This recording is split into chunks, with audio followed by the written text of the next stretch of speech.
जीवन तो भैया एक रेल है। उठाओ दोनों हाथ।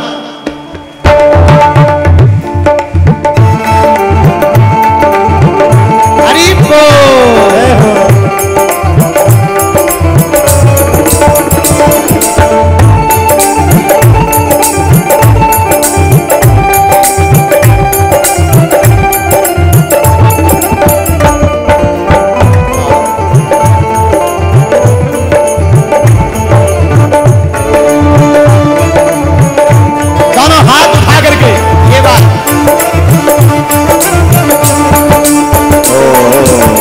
जीवन तो भैया एक रेल है, कभी पैसेंजर कभी मेल है।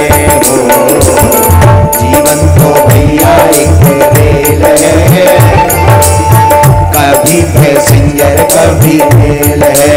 हो जीवन तो भैया एक रेल है, कभी पैसेंजर कभी मेल है। हो जीवन तो भैया एक रेल है, कभी पैसेंजर कभी मेल है। उठाकर दोनों हाथ चलो राम जी की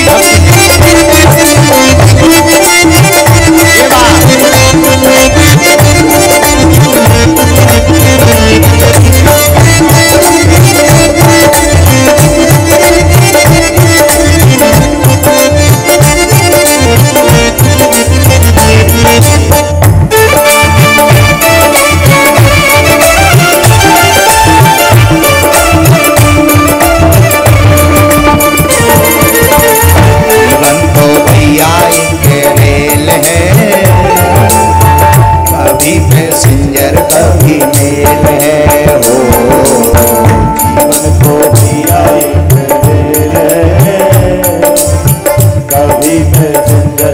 और ये रेल कैसी है? सुख दुख की पटरी पे दौड़ लगाती है, सुख दुख की पटरी पे दौड़ लगाती है, मंजिल तक हमको ये पहुंचाती है। दुख दुख की पटरी पे दौड़ लगाती है, मंजिल तक हमको पहुंचाती है। ओ सुख दुख की पटरी पे दौड़ लगाती है, मंजिल तक हमको ये पहुंचाती है। सुख दुख की पटरी पे दौड़ लगाती है, मंजिल तक हमको ये पहुंचाती है। लेकिन ये रेल संसार शरीर रूपी चलती कब तक? सांसों का जब तक इसमें तेल है। ये कब तक चलती ट्रेन? सांसों का जब तक इसमें तेल है, कभी पैसेंजर कभी मेल है। ओ जीवन का भैया एक रेल है, कभी पैसेंजर कभी मेल है। ओ जीवन तो भैया एक रेल है, कभी पैसेंजर कभी मेल है। अब उठा लो दोनों हाथ। हरि बोल।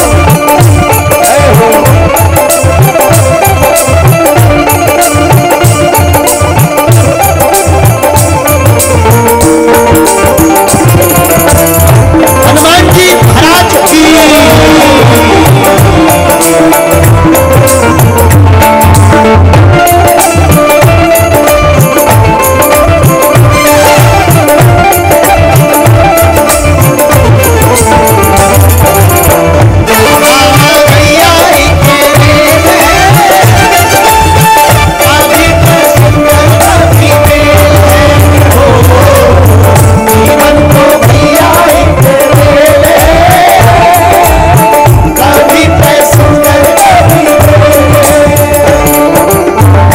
रेल पर बैठते तो टिकट भी कटती है। हाँ जी या ना जी? बोलो तो सुन लो तुम भी कान खोलकर। अच्छे कर्मों की टिकट कटा लेना, पूछे जो टीटी तो दिखला देना। अच्छे कर्मों की टिकट कटा लेना, राधे राम। रेलगाड़ी पे बैठते हैं तो टिकट लेकर के बैठते हैं, टिकट ना हो तो काले काले कोट वाले आते हैं, धक्का मारकर बाहर फेंक देते हैं। और ऐसे ही अगर हम लोगों के पास जिंदगी में अच्छे कर्मों की टिकट ना हो तो काले काले जम के दूत आएंगे और धक्का मारकर तुम्हें नरक में भेज देंगे। इसलिए उठाओ दोनों हाथ। अच्छे कर्मों की टिकट कटा लेना, पूछे जो टीटी तो दिखला देना। अच्छे कर्मों की टिकट कटा लेना, पूछे जो टीटी तो दिखला देना। अच्छा, बिना टिकट पकड़े जाओ तो क्या होता है? बिना टिकट तो सीधी जेल है, बिना टिकट तो सीधी जेल है। कभी पैसेंजर कभी मेल है, जीवन तो भैया एक मेल है। कभी पैसेंजर कभी मेल है, जीवन तो भैया एक मेल है। कभी पैसेंजर कभी मेल है। अब पीछे वाले दोनों हाथ उठाकर चलो टिकट कटवाते हैं।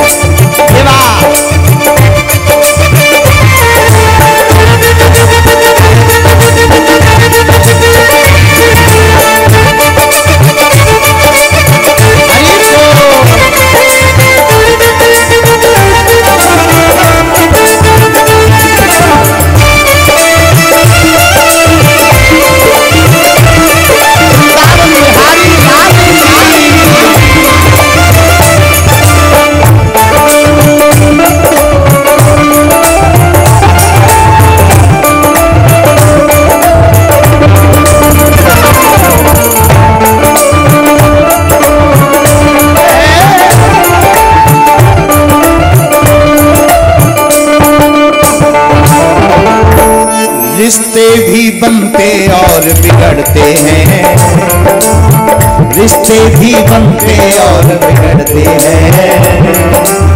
यात्री जो चढ़ते और उतरते हैं, रिश्ते भी बनते और बिगड़ते हैं। यात्री जो चढ़ते और उतरते हैं। रेलगाड़ी जाती है, यात्री चढ़ते हैं उतरते हैं, जिनका स्टॉप आ जाता वो उतर जाते हैं, जिनको जाना होता वो चढ़ जाते हैं। ऐसे ही जिंदगी में है, जिनका स्वार्थ पूर्ण हो जाता वो रिश्ते खत्म कर लेते, जिन्हें कोई काम होता है वो रिश्ते जोड़ लेते। हाँ, रिश्ते भी बनते और बिगड़ते हैं। यात्री जो चढ़ते और उतरते हैं। ओ, रिश्ते भी बनते और बिगड़ते हैं। यात्री जो चढ़ते और उतरते हैं। प्रभु के सिग्नल का ये खेल है। गाड़ी में ट्रेन जब चलती है तो सिग्नल लेते हैं, हाँ ठीक है खाली है पटरी आ जाओ, फिर ट्रेन गाड़ी दौड़ती है। ऐसी जिंदगी में प्रभु के सिग्नल का ये खेल है। कभी पैसेंजर कभी मेल है।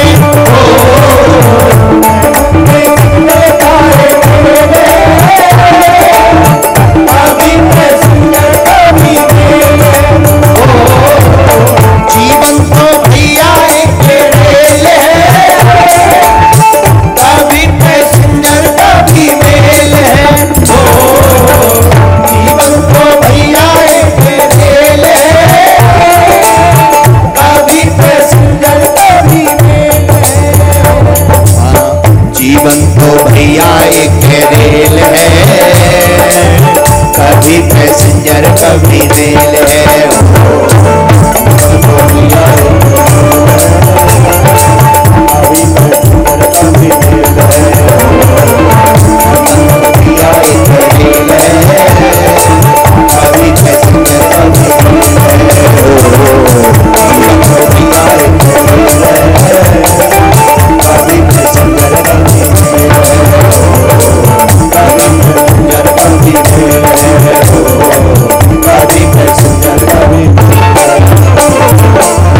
रामचंद्र भगवान की जय। बैठ जाओ। जीवन तो भैया एक रेल है, कभी पैसेंजर कभी मेल है हो। जीवन तो भैया एक रेल है, कभी पैसेंजर कभी।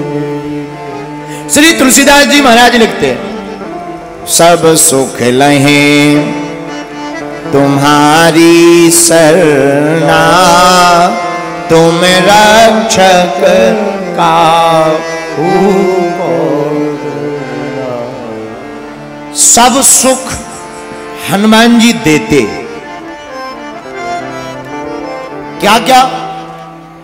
राम मिलाए राजपद दीन्हा। हनुमान जी महाराज सब सुख प्रदान करते हैं, राज्य पद भी दिलाते हैं और राम जी से भी मिलाते हैं। अच्छा, हनुमान जी की एक और खूबी है, किस किस को मिलाया? हनुमान जी ने सुग्रीव को मिलाया, विभीषण जी को भी मिलाया। तुम्हारो मंत्र विभीषण माना, लंकेश्वर भय सब जग जाना। विभीषण को भी मिलाया, सुग्रीव को भी मिलाया, लेकिन दोनों को मिलाया भर नहीं है, दोनों को राजा भी बनाया। अच्छा, इतना ही नहीं, एक खूबी और सुनो। सुग्रीव जी से बोले तुम्हें टेंशन नहीं है, तुम्हें राम जी के पास नहीं जाना है, तुम यहीं पर्वत पर बैठो, हम खुद राम जी को तुम्हारे पास ले आते हैं। यह हनुमान जी की कला है। मानो हनुमान जी कहना चाहते हो, जो हमारी शरण में आ जाता है उसे भगवान के पास नहीं जाना पड़ता, भगवान ही उसके पास चल करके जाते हैं। धन्य है हनुमान जी, कितनी अद्भुत कृपा की कि हनुमान जी ने सुग्रीव जी को नहीं कहा कि तुम जाओ, भगवान से ही कहा कि चलो। और भरत जी भी जब 14 साल का वनवास राम जी को मिला और नांदी ग्राम में बैठे हुए थे, तब भरत जी को भी हनुमान जी ने, राम जी से हनुमान जी ने मिलाया। इससे सिद्ध होता है कि हमारे वीर बजरंग बली की जो शरणागति ले लेता है, जो शरण में आ जाता है, उसे फिर भगवान के पास जाने की जरूरत नहीं है। जो हनुमान जी का भक्त हो जाता, हनुमान जी उसके पास भगवान को ही लेकर के आ जाते हैं। है? बोलो सीताराम। एक और, जो हनुमान जी के माध्यम से जुड़ते हैं उन्हें घर छोड़ने की जरूरत नहीं है। जो हनुमान जी के माध्यम से जुड़ते हैं उन्हें घर छोड़ने की जरूरत नहीं है। जैसे सुग्रीव जी, इन्हें घर नहीं छोड़ना पड़ा, विभीषण जी, इन्हें घर नहीं छोड़ना पड़ा। कई बार घर छोड़ने वाले महात्माओं को भगवान नहीं मिलते हैं, लेकिन सुग्रीव जी, विभीषण जी, दोनों को हनुमान जी भी मिल गए, राम जी भी मिल गए और दोनों को घर में वापस भी ले आए। सुग्रीव को राजा बना दिया, विभीषण को लंका का राजा बनवा दिया।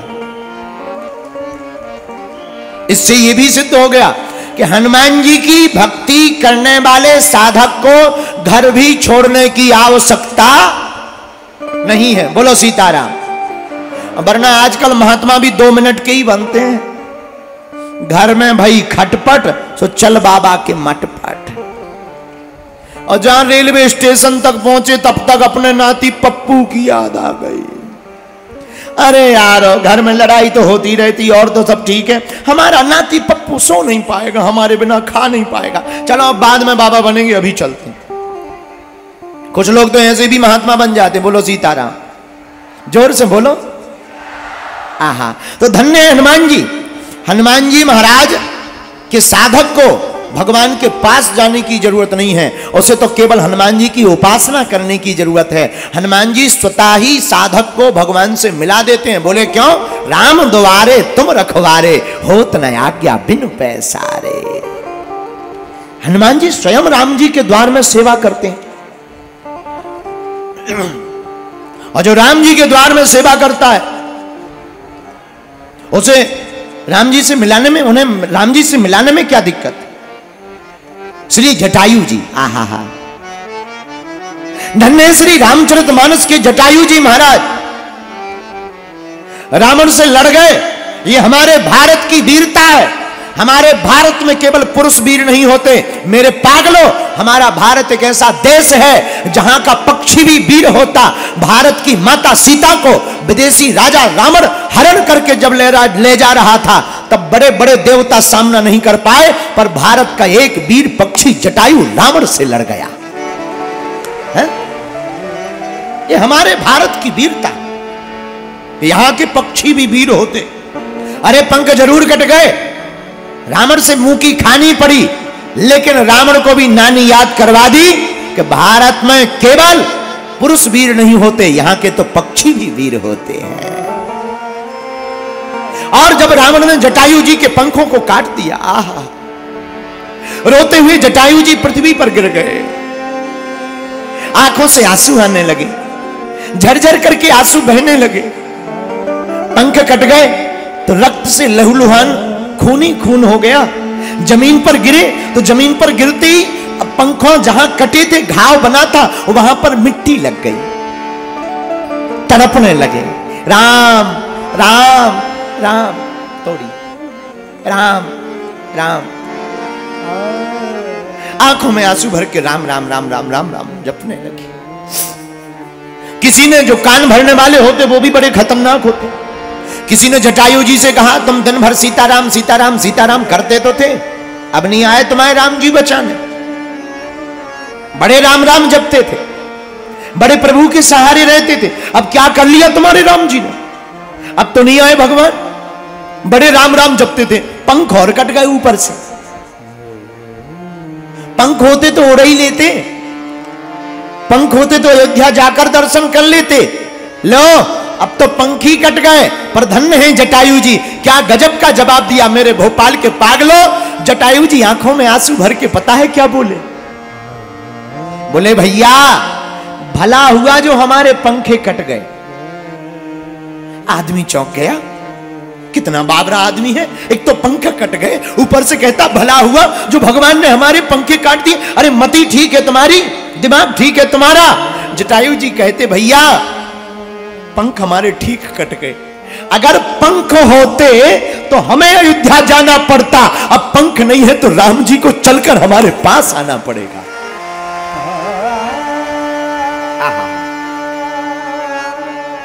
ऐसे प्रभु राम। और लोगों का मानना है कि राम जी वनवास माता जानकी को देखने के लिए ढूंढने के लिए गए। अरे ये तो परब्रह्म परमात्मा है, इन्हें तो सबकी खबर है, तो क्या माता सीता की खबर नहीं? ये तो लीला थी भगवान की। मेरे पागलों हमारा मानना है कि प्रभु श्री राम वन में माता जानकी को खोजने के लिए नहीं गए, वो तो जटायु जी के पास पैदल चल करके गए हैं। और राम जी गए और जाकर के जटायु जी को निज गोद लिया, अपनी जटाएं ली, और जहां घाव था मिट्टी लग गई थी। अब विचार करो, घाव हो और मिट्टी लग जाए और सूख जाए, कितना दर्द नहीं होता। दुख को देखकर राम जी ने अपने नैनों के जल से अभिषेक किया, आंखों से, और अपनी जटाओं को लेकर जटाएं ली और उस धूल को झड़ने लगे राम जी। एक हाथ को फेरने लगे ताकि पीड़ा ना हो। मेरे पागलों, भोपाल के प्यारे पागलों, हम तुमसे यही कहना चाहते हैं, राम जी जैसा, हनुमान जी जैसा दुनिया में कोई दयालु नहीं है। कोई दूजा दयावान नहीं है। हमारे हनुमान जी जैसा, हमारे राम जी जैसा, इनके जैसा कौन दयालु होगा? ये बड़े कृपालु हैं, बड़े सौम्य हैं। इसीलिए गोस्वामी तुलसीदास जी कहते हैं, और देवता चित्त न धरई